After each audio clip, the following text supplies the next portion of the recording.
At yan na nga yung huli nila tatay na galing sa ilog.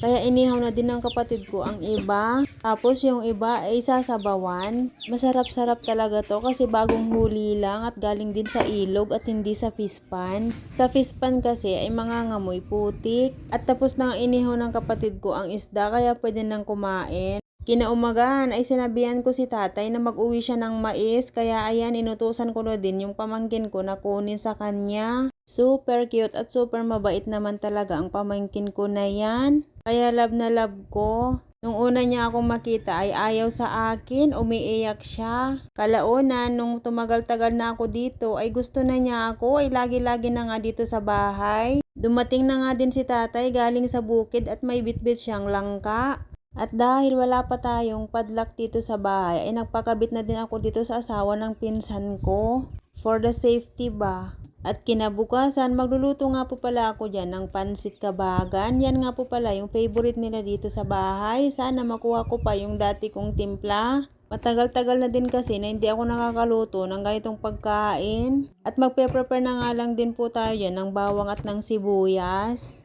At saka ng bell pepper at ng repolyo at ng iba pa.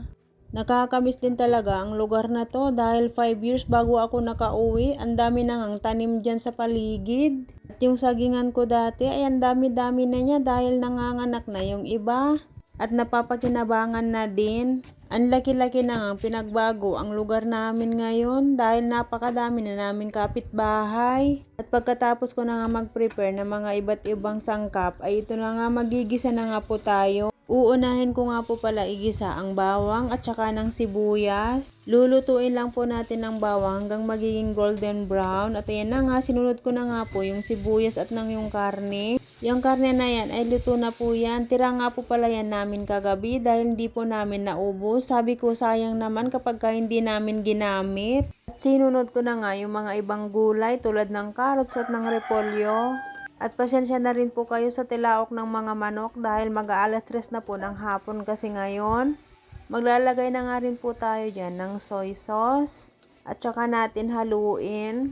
Huwag lang po natin lutuin masyado ang gulay para masarap po yan pag kinain mamaya. At para na din hindi malamog at maglalagay na rin po ako dyan ng 2 basong tubig. At syempre hindi lang din yan ang sukat ng tubig dahil mamaya ay magdadagdag po tayo. Naglagay na rin po ako dyan ng pamintang durog. 2 supot nga lang din po yung nilagay ko dyan para hindi masyadong maanghang dahil may mga bata po tayong kakain din.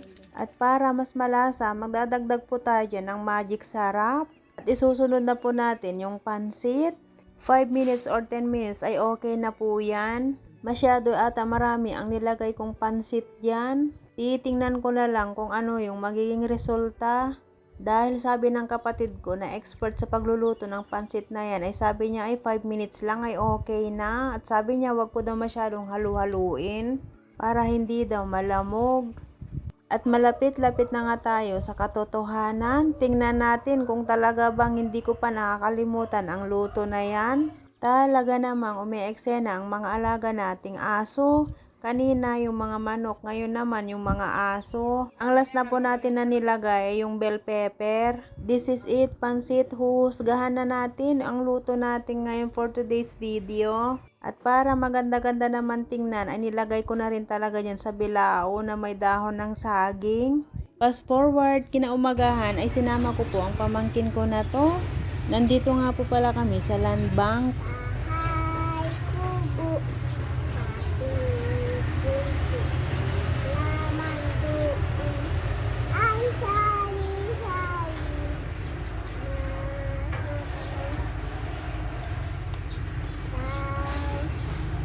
Sa amin?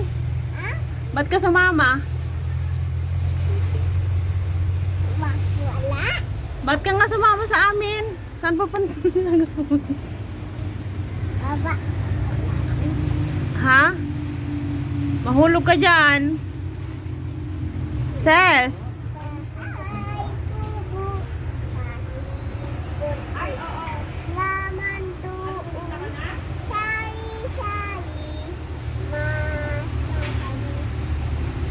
Nag-uwi nga po pala ang hipag ko ng mga gulay galing po sa San Jose.